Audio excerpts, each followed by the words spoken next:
वंदना मृत्यु मोक्षे मामृता।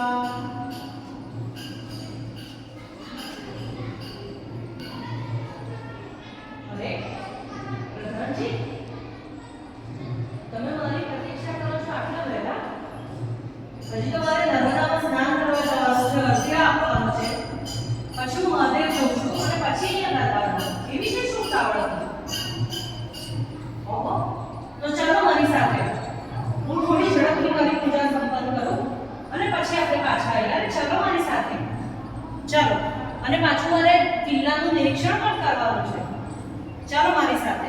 ના, હું પાલકીમાં નહીં બેસું, તમે તમારી પાલકીમાં આવો, હું તો પગે ચાલીને જ જઈશ. રાણી છું તો શું થયું? અત્યારે હું એક દાસી બનીને મારા મહાદેવને મળવા જાઉં છું, નર્મદા મૈયાને ખોળે જાઉં છું. અરે હું તો પગમાં ચંપલ પણ નથી પહેરતી. આપ ચાલો પાલકીમાં, હું આવું છું.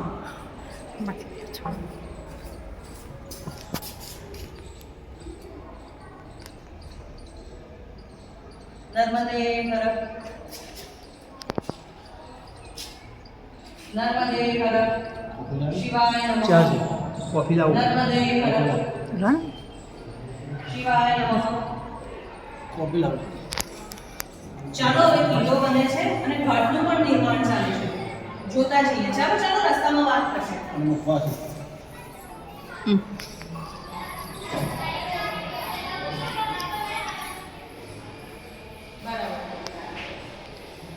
સોમપુરાજીને બોલાવો. બરાબર છે. કઈ તકલીફ હોય તો કહેજો. કઈ ફેરફાર કરવો હશે તો હું તમને જણાવીશ. આમ તો લગભગ બધું બરાબર લાગે છે.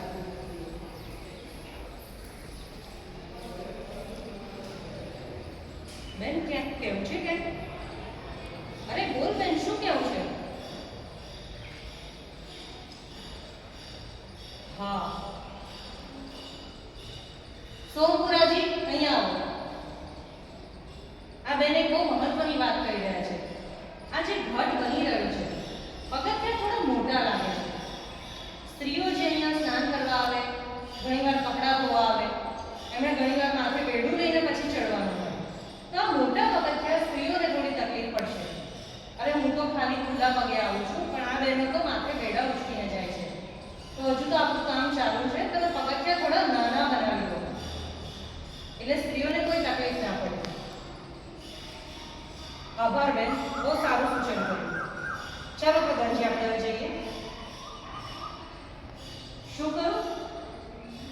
અરે આ ઘાટનું નામ શું? આ કિલ્લો મહેશ્વર છે. આ ઘાટનું નામ મહેશ્વર ઘાટ. અરે મારા નામની કોઈ જરૂર નથી. હું શું કરું છું? કંઈ નહીં, બધું ઈશ્વર કરાવે છે. નર્મદે હર.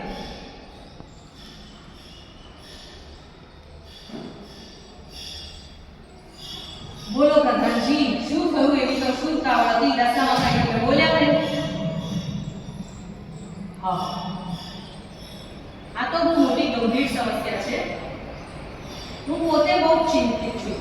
એક કામ કરો, હજી થોડો સમય છે. આજે ને આજે આખો દરબાર બોલાવી લો. સમગ્ર ગ્રામજનોને એક ટંકો કરાવો, તમામ જનને બોલાવો. મારે બધાની સાથે વાત કરવી છે. આ એવો પ્રશ્ન છે જે આટલા બધા સમયથી નથી પૂરો થયો અને કાલે મેં પણ જાણ્યું કે એક સ્ત્રીની કોઈ નિર્મમ હત્યા થઈ ગઈ. બાળકીઓનો ત્રાસ ખરેખર બહુ વધી ગયો છે. હું બીજા એક કામ બતાવો. સોમપુરાજીને મારું બીજું એક કામ છે. સલાહ આવ્યા છે ત્યાં સુધી તમે દરબાર બોલાવી લો. હા, આવો સોમપુરાજી. શું કહેતા હતા? તળાવનું જે કામ ચાલે છે એમાં વધારે ભંડોળની જરૂર છે. કેમ? ભંડોળ તો પૂરતું છે. તો તળાવના પાળે આપણે કયા પથ્થર વાપરીશું? મકરાણાના પાળા.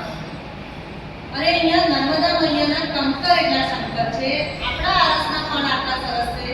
તમારે મકરાણાના પાળા શું કરવા છે? આપણા એના પથ્થરથી નિર્માણ કરો. બહુ મજબૂત પથ્થર છે અને વરસાદનું પાણી પણ રોકી લેશે. તળાવ સુંદર જ દેખાશે, એની આજુબાજુ બધું જ થશે અને આપણી જે રકમ છે એ રકમમાં પણ બચાવ થશે. ચાલો હું તમને સમજાવું છું. જો આ જે છે ત્યાં આગળ બધે પાણા આવશે, આ બાજુ એક મૂર્તિ આવશે અને આ બાજુ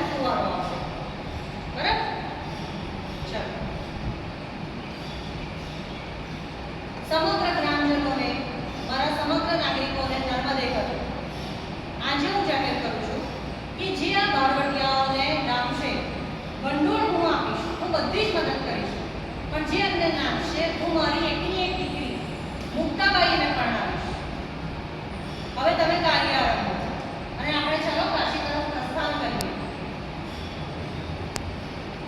સૌરાષ્ટ્રે સોમનાથં ચ શ્રીશૈલે મલ્લિકાર્જુનમ ઉજ્જૈન્યમ મહાકાલમ ઓંકારમ મમલેશ્વરમ.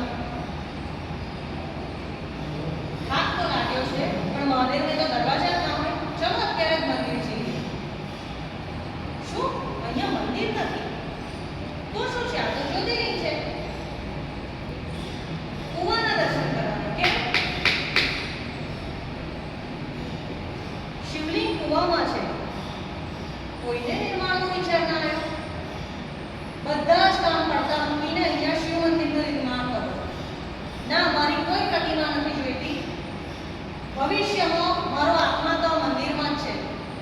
સંન્યાસીઓને જો પ્રેરણા મળતી રહેશે તો આપોઆપ મારું નામ અમર રહેશે. બાકી અહલ્યાબાઈ કોઈ નથી. જે છે મારા હસ્તાક્ષર જ શ્રી શંકર છે. નર્મદે ભવ.